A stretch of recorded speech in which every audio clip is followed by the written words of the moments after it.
그리고 임종 때 이제 597년에 임종 때 보면 이게 이제 법화경은 당신의 소위 경전이고 법화종이라고 하지 않습니다. 화엄종이라고 하는데 화엄경을 보고 화엄경을 중심 경전으로 해서 화엄종이에요. 화엄종. 근데 천태는 법화종이라고 하지 않습니다. 천태종이에요. 그 얘기는 뭐냐면 경전에 의하는 것보다 경전을 어떻게 해석하느냐가 중심이 되는 거예요. 천태지자대사가 어떻게 해석했느냐에 방점을 찍는 거예요. 화엄종 같은 경우는 경전 쪽에 방점이 찍히는 거야. 이해가 됩니까? 그래서 약간 달라요. 선종은 아예 없지. 경전 자체를 하는 게 아니고 내 마음으로 곱게 들어가는 거니까. 직접 들어가는 거니까. 곧장 들어가는 거니까. 그래서 이건 논리적 층위가 좀 다른 거고 천태는 자기 부분이 훨씬 많아요. 그러니까 자기 말이 훨씬 많아. 경전보다도 경전이 이만큼 있으면 이 양반이 이렇게 만들어내요. 그래서 이 부분이 더 비중이 크기 때문에 이게 천태가 되는 거예요. 이 부분이 만약에 비중이 크면 그러면 법화종이라고 해야 되겠지. 경전 이름을 따야 되겠지. 그래서 경전 이름을 따는 경우도 있고 그 중심 텍스트를 따서 종파로 삼는 경우도 있고 그다음에 사람 이름을 따는 경우도 있고 그래서 사상 이름을 따는 경우도 있고 그게 좀씩 달라요. 그리고 그게 무게 비중에 따라서 그러니까 뭐 생각하시면 되냐면 주식회사라고 생각하시면 돼요. 누가 대주주냐에 따라서 점점 좀씩 바뀌어간다. 이렇게 생각하시면 돼요. 그래서 이 법화경의 특징이 이 법화경이 무슨 특징을 가지고 있냐면 법화경에서는 다른 경전하고 달리 석가모니 부처님이 보신 부처님이에요. 아미타 부처님 같이 보통 일반적으로 이제 경전에 나오는 석가모니 부처님은 화신 부처님. 화신이 뭐냐면 법신, 보신, 화신 이렇게 얘기하는데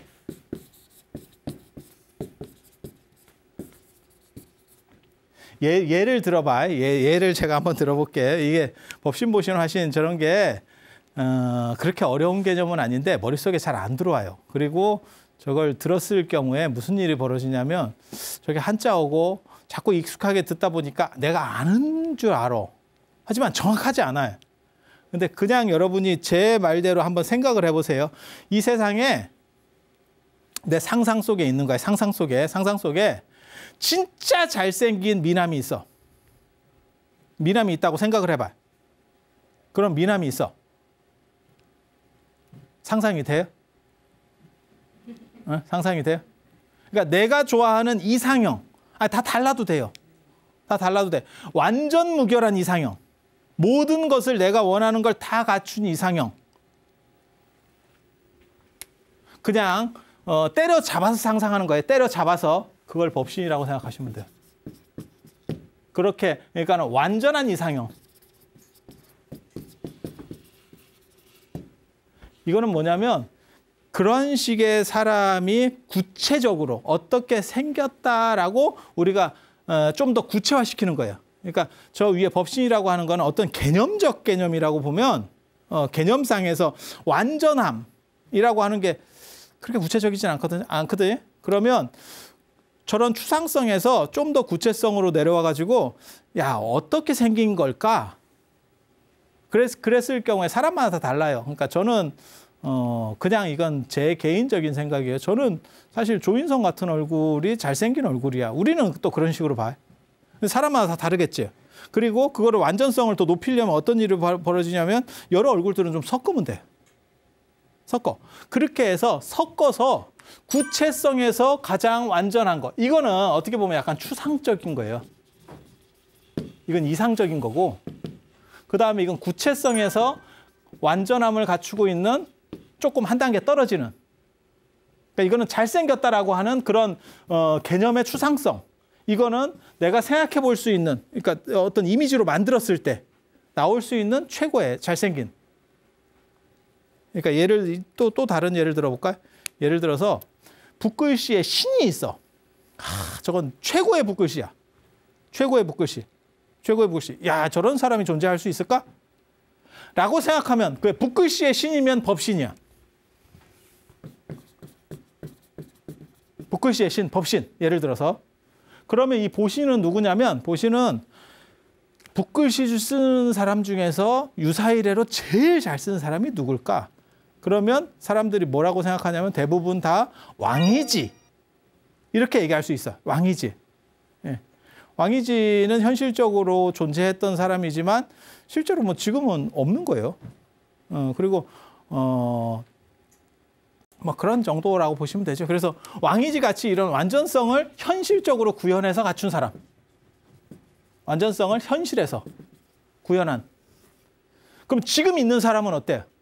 지금 있는 사람은 왕이지 같은 사람은 아니지.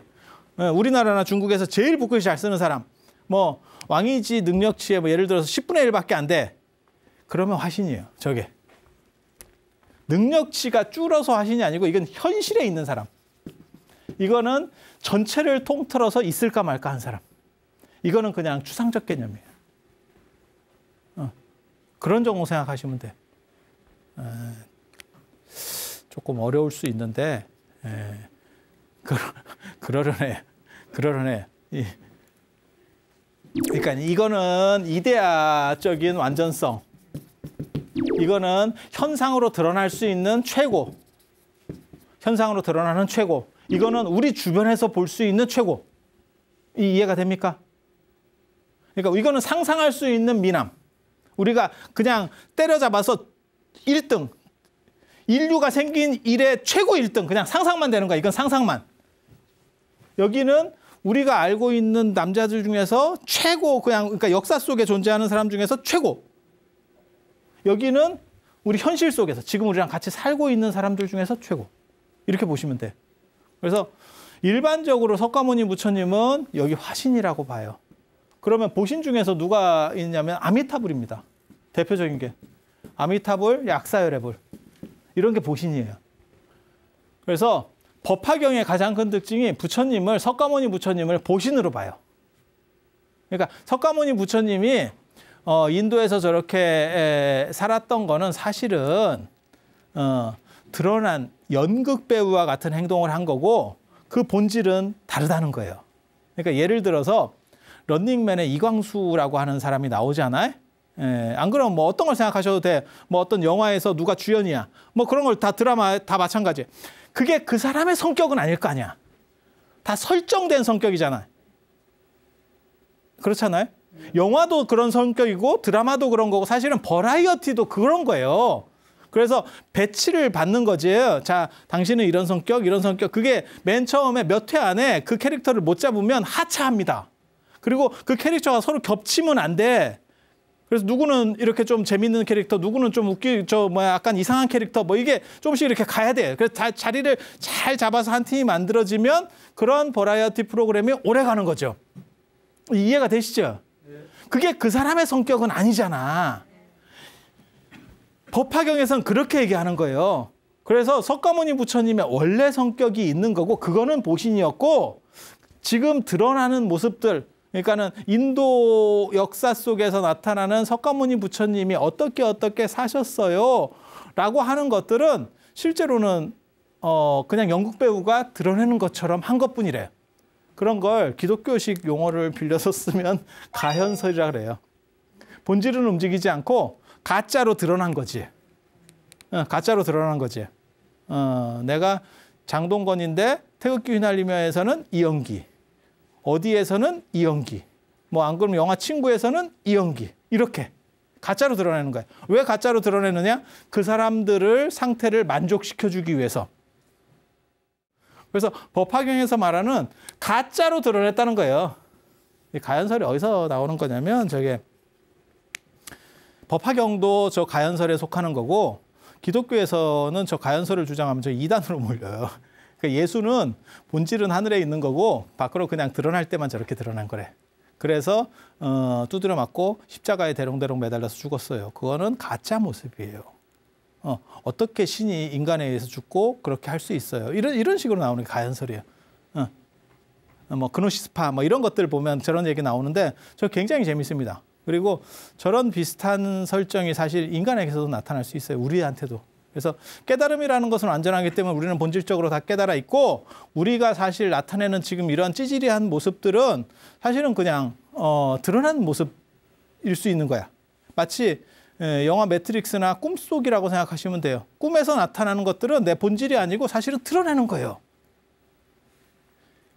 이렇게 돼서 나는 원래부터 완전했었고 그다음에 내가 드러나는 것들은 사실은 그냥 재미삼아 하는 정도? 연극 배우가 연극하는 정도예요. 라는 인식을 가지게 되면 그러면 이 세상은 완전하지 않은 게 없어요. 이렇게 되는 거예요. 그러면 그게 화엄입니다. 그게 화엄 사상이에요. 나중에 그렇게 가는 거예요.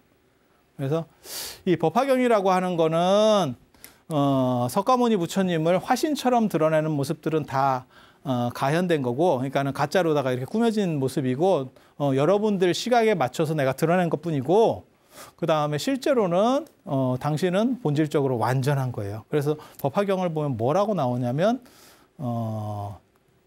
석가모니 부처님께서 이미 훨씬 전에 깨달음을 얻었고 중생들을 다 제도해 놨었고 뭐 이런 얘기들이 나오는 거죠. 그래서 굉장히 재밌는 경전이에요. 그러니까 대승불교 역사 안에서도 굉장히 특이한 거를 점하는 경전입니다. 그리고 이 법화경이 나중에 이제 나올 건데 이 금강명경 이 중요한 경전이거든요. 법화경, 금강명경, 그 다음에 인왕반야경 이 세 개를 합쳐서 호국삼부경이라 그래요. 호국삼부경. 저 경전들을 읽으면 나라가 진호국가, 쉽게 말해서 나라가 태평하고 그 다음에 외침이 없고 이렇게 평안하대. 그게 이제 호국삼부경이라고 하거든요. 그런 관점들과 결부가 돼서 사실은 저런 법화경도 유행하는 거예요. 그러니까 국가적인 부분하고 결부가 되면 경전이라든지 어떤 사상이라든지 안 그러면 어떤 종파가 빨리 발전합니다. 왜? 국가에서 밀어주거든. 국가 시책에서 봤을 때 이것은 타당하다고 봐버리는 거예요. 그래서 그런 부분들이 있어요. 그래서 법화경이 유행하는 것도 사실 그런 부분이 작동을 합니다. 그리고 무량수경, 무량수경, 관무량수경, 그 다음에 아미타경 이렇게 정토삼부경이라고 그러잖아요. 극락에 태어나는. 법화경만 갖고는 법화경으로는 자기의 본래 당체를 깨달음을 얻는 거고 내 본질에 대한 깨달음을 얻는 거고 이제 죽을 때 가는 거는 무량수경을 통해서 극락으로 가겠다는 거예요. 극락 세계로 이렇게 넘어가는 거예요. 그래서 극락으로 가는데 극락이 서쪽으로 10만억 국토나 떨어져 있는 먼 세계거든요. 그러니까 갈 수가 없어요. 이게 여러분 배 타고 가는 거 아세요? 극락에? 그 반야용선이잖아. 나 반야용선 그거 보면 되게 웃기거든. 실제로 백중이라든지 이렇게 천도에 지낼 때 보면 이렇게 배가 있어요. 용머리 배가. 근데 반야용선이라고 하는 거는 반야가 지혜라는 뜻이잖아요. 지혜의 용머리 배라는 거는 용머리가 달려있는 배들은 최상급 배를 얘기하는 거예요. 그래서 지혜를 통한 최상급을 가지고 순식간에 넘어간다는 거지 그게 실제로 그런 배를 뜻하는 건 아니에요. 그건 상징적 이미지인데 그걸 그냥 어떤 사람들이 점점 구체화시켜서 진짜 배같이 만들어 놓은 거예요. 배같이 만들어 놓은. 그래서 극락까지 갈 수가 없어. 그러니까 이 극락 구조에서는 저번에도 잠깐 말씀드렸지만 극락은 사후세계가 아닙니다. 사후세계 아닙니다. 살아있는 사람들이 가는 세계예요. 하지만 10만억 국토나 떨어져 있기 때문에 엄청 멀기 때문에 우리는 갈 수가 없어. 뭐하고 똑같은 거냐면 명왕성 존재하는 거예요. 우리가 갈 수 있어요? 못 가요. 너무 떨어져서. 그러니까 두 종류로 가는 생각을 하는 거예요. 하나는 일반 찌리한 사람들이 우리가 그냥 갈 때는 여기서 죽어서 윤회론을 믿으면 여기서 죽어서 저쪽에 태어나면 된대. 그게 극락왕생이거든요. 정확하게 말하면 구품년지에 태어나는 겁니다. 그게 극락왕생이에요. 그런데 그렇게 가는 거는 될지 안 될지도 잘 모르겠고 저쪽에서 이렇게 티켓이 와서 초청장이 와서 좀 나를 데리고 가면 어떨까? 그게 접인 내용입니다. 그래서 아미타 부처님이 직접 오셔가지고 그냥 쫙 데려가 버리는 거예요. 그러면 아미타 부처님의 실력에 의해서 쉽게 말해 신통에 의해서 그걸 한 방에 가는 거지. 뭔 뜻인지 아시겠어요? 그러니까 우주로 얘기하면 우주에 뭐 100만억 광년 떨어진 데가 있어. 우리는 죽었다 깨나도 거기가 굉장히 좋은 데 같은데 못 가. 근데 거기에는 너무너무 과학이 발전해서 거기서 여기까지 1초면 온대. 그 사람이 나를 데리고 가거나 안 그러면 내가 자력으로 가려면 죽어서 거기서 태어나면 된다는 거예요. 그 두 가지 방법을 쓰는 거예요. 그래서 당신이 평생 했었던 법화경과 무량수경을 들으면서 아미타 부처님이 영접해 주기를 바라는 거예요. 아미타 부처님이 그렇게 해서 돌아가셨는데 그게 이제 좌탈 입절이거든요. 앉아서 참선하면서 돌아가셔요. 최초의 등신불입니다. 저게 천태산에 가면 지자탑원이라고 지금도 있어요. 흰 옥돌 같은 걸 이렇게 탑을 저도 2번 제가 거기 가봤거든요. 처음에 갔을 때는 그 지자탑원만 황기화였었어요. 황색기화를 이렇게 쫙 얹어가지고 그래서 야 중국절에서 최고로 중요한 데는 황색기화를 얹거든요. 근데 두 번째 가보니까 황기화를 걷어냈더라고요. 그래서 얘네들이 개념이 별로 없구나. 내가 이런 생각을 했었는데 처음에 제가 거기 갔을 때 뭔가 있지. 뭐 그 감동이 있어. 그 탑 밑에 있다는 거예요. 눈에 보이진 않아. 눈에 보이진 않아. 근데 등신불이 된 최초입니다. 등신불도 종류가 있어요. 등신불이 많이 나오는 데가 티베트 쪽하고 그다음에 일본이에요. 일본 등신불이 진짜 좀 어떻게 보면 재밌습니다. 일본 등신불 같은 경우는 등신불이 어디서 나오면 별 볼 일이 없냐면 등신불이 어떻게 나오는 거냐면 원래는 수행을 오래 해가지고 내 내면을 정화시킬 수 있으면 내 몸 안에서 이게 미생물이 안 사는 거예요. 사람이 어떻게 부패되는 거냐면 내 내장기관에 미생물들이 살거든요. 제일 빨리 부패되는 데가 위하고 내장이에요. 위하고 내장. 이런 데서 미생물들이 내가 죽고 난 뒤에 내가 이걸 작동을 못 시키는, 통제를 못 시키는 상황에서 점점 부패하니까 썩어 들어가는 거죠. 뭐 이해가 되잖아. 이해가 되잖아. 그런데 수행을 오래 하고 제대로 한 사람은 안에가 정화가 돼가지고 이게 작동을 안 하는 겁니다. 그래서 냅두면 그대로다 그냥 말라버려요. 약간 미이라같이 되는 거죠. 그런데 일본 같은 경우는 그게 그러니까는 이집트 같은 데나 아니면 서역 지역에서도 미라가 많이 나와요. 그건 수행을 안 해도 돼요. 왜냐하면 그거는 미생물이 내 안에서 몸 안에서 이렇게 막 성장을 하려면 번식을 하려면 산소가 필요한데 거기는 건조지대이기 때문에 이 피부가 너무 빨리 말라버리면 공기가 차단되면서 미생물이 죽어요. 번식을 못해. 그렇게 해서 미라들이 된다고요. 그래서 피라미드에서도 미라가 된다는 얘기가 있지만 피라미드 옆에 그냥 일반 사람이 묻힌 데서도 미라가 많이 나와요. 그래서 이집트에서 부활 문화가 있는 거고 그게 나중에 기독교로 들어가서 뭐 예수가 부활한다. 이스라엘 사람들이 이집트에서 노예 생활했거든. 그래서 그때 배워서 주워 들은 거고 그다음에 중앙아시아 쪽이나 안 그러면 저 서역 쪽에 가면 불사조 얘기가 나와요. 피닉스. 불 속으로 들어가서 다시 몸을 다시 죽을 때가 되면 불 속에 들어가서 다시 몸에서 불이 나온대. 그러면서 다시 복구가 된대. 그게 불사조이거든요. 다 건조 지역에서 나오는 문화들이에요. 그러니까 땅 파다 보면 사람이 묻혀 있는 거야. 그냥 묻어놓은 걸 그대로 그냥 미라가 돼 있는 거야. 그걸 옛날 사람들이 뭐라고 생각하냐면 나중에 깨어나려고 지금 이러고 있는가 봐. 이렇게 옛날 사람들이 미개하니까 생각했다고. 그게 어떻게 보면 미라 문화거든요. 그런데 불교에서 이런 등신불은 당신이 수행을 다 해가지고 아내를 정화시키면 썩지 않는 거예요. 썩지 않는 거. 그 시조가 중국 불교 어떻게 보면 시조라고 할 수 있는 게 그리고 제일 유명한 게 천태대사예요. 천태대사는 근데 탑 밑에 묻혀 있어서 제대로 보이지는 않아. 볼 수 있는 건 사실은 육조 해능스님. 육조 해능스님. 그래서 그런 정도 생각을 하시면 되고 이게 습한 기후에서 등신불이 됐을 때가 더 대단한 겁니다. 왜냐하면 부패의 조건이 잘 갖춰진 데서. 그래서 일본에서 등신불 되는 굉장히 어려운데 일본은 고승들이 그리고 등신불 되고 싶어하는 분들이 일부러 그렇게 만들어요. 당신이 음식들을 줄이고 소금물을 마셔.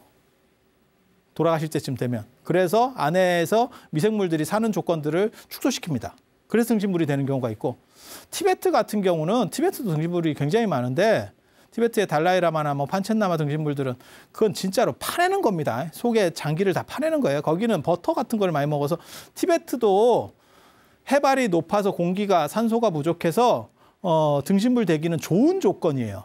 이게 미라 만들어지기 좋은 조건인데 달라이라마나 판첸라마 같은 분들은 너무 이런 걸 기름진 걸 많이 먹거든요. 거기가 유목 문화가 있어서 굉장히 많이 먹거든요. 그러니까 이게 기름진 게 많으면 죽었다 깨나도 등신불 못 됩니다. 그러니까 돌아가시면 장기를 파냅니다. 마치 이집트 미라처럼. 그리고 뇌도 이렇게 해가지고 다 긁어내버리고. 그렇게 해서 만들어서 탑 안에다가 넣어요. 탑 안에다가 넣어. 그래서 좀 다릅니다. 등신불 문화가 달라. 그래서 그 등신불에 어떻게 보면 최초라고 할 만한 게 지자대사라고 보시면 되고 이 지자대사의 등신부를 모셔놓고 이렇게 제를 지내고 했대요. 그거를 수양제가 굉장히 후원을 했다 하는 거거든요. 굉장히 후원을 하니까 나중에 저 상서령 저 양소라고 하는 사람이 세상에 그런 게 어딨냐. 사람이 죽었으면 다 썩어서 없어지는 거지. 어떻게 그 자세를 유지하면서 있을 수 있어? 라고 해서 진짜 가봤다는 얘기가 있어요. 그랬더니 그대로 모셔져 있더라. 그래서 등신불 하면 사실은 제일 유명한 게 저 시기적으로 빠른 거는 지자대사 등신불. 그건 근데 탑 안에 있고 그 다음에 눈으로 볼 수 있는 등신불은 육조 해능스님. 광동성 남한선사에 가면 해능스님 등신불은 뭐 지금도 그대로 있어요. 그 옆에 이제 명나라 4대 고승 중에 하나인 감산덕청 스님 등신불도 그대로 모셔져 있고 뭐 이렇게. 그래서 그 또 기가 막힌 얘기가 있는데 해능스님 목 이렇게 잘렸다 이런 얘기 들어보셨어요? 돌아가시고 나서 육조 정상탑 쌍계사에 있어요. 예, 신라 스님이 너무너무 해능 스님을 존경을 해가지고 이게 몸을 전체를 모셔올 수는 없고 돌아가셔서 이 목만 이렇게 탁 잘라가지고 모셔왔다. 그걸 쌍계사에 모셨다 그래서 육조 정상이라는 게 이게 머리를 나타내는 거예요. 그 탑이 있다. 그리고 옛날 기록에 보면 그 탑으로 손을 이렇게 넣어보면 머리카락이 뭐만 잡힌다. 뭐 이런 얘기들이 있어. 이런 얘기들이 있어. 그래서 제가 그 해능 스님 또 거기 가가지고 진짜 이게 잘린 흔적이 있는지 머리가 다 있습니다. 그러니까 머리가 온 거는 아니겠지. 그러니까 자르려고 시도했다가 실패했다. 중국에는 그렇게 돼 있고 기록에 그렇게 돼 있고 누가 들어왔는데 실패했다라고 돼 있고 우리나라 저 쌍계사에는 가지고 왔다라고 돼 있는 거예요. 그래서 여기 흔적이라도 있나? 이렇게 해서 내가 자세히 봤다니까. 그거를 막 뚫어지게. 또 거기가 조전이라고 조사전인데 그게 이제 스님들은 들어가서 이렇게 친견을 잘 할 수 있어요. 그래서 여러분들도 거기 친견하고 싶으면 사실은 밀면 돼. 밀면 들어갈 수 있다니까. 그렇게 해서 제가 그걸 자세히 봤는데 이게 기가 막힌다고. 뭐가 기가 막혀요? 시간이 다 됐어요. 시간이 다 됐어요. 그래서 최초의 등신불은 일단 지자대사라는 거, 그리고 한국 사람이 어떻게 보면 제일 유명한 등신불은 이제 김교학 스님이라고 알려져 있는, 사실은 뭐 김교학이라고 하는 이름은 워낙 뒤에 나오는 얘기이기 때문에 원래는 김지장입니다. 그래서 이제 김지장, 구화산의 김지장 스님. 근데 구화산에도 가도 김지장 스님은 탑 밑에 있는 거라서 못 뺍니다. 등신을 친견할 수 없어요. 가면 이제 무화 스님 뭐 이런 식의 스님들만 볼 수 있고 없어요. 등신불 제대로 못 봅니다. 교학 스님 건 못 봐. 예, 김지장 스님 원래는. 그래서 나중에 이제 이 김지장 스님 얘기도 제가 좀 해드릴 거예요. 나중에. 왜냐면 이분은 당나라 중기 이육분이기 때문에 나중에 얘기를 해드릴 거예요. 그래서 등신불 하면 요 세 분이 제일 유명하고 실제로 친견할 수 있는 거는, 지금도 볼 수 있는 거는 해능 스님이라더라. 이 정도. 그리고 이 목 얘기, 이거 내가 너무너무 하고 싶은데 미치겠는데 시간이 없어서 어쩔 수가 없네. 그래서 다음 시간에 제가 이 지자대사 마지막 이야기, 지금 그 부분들을 조금 더 해드리고 그 다음에 천체사상 얘기 해드릴 수 있도록 그렇게 하겠습니다. 자, 들어주셔서 감사합니다.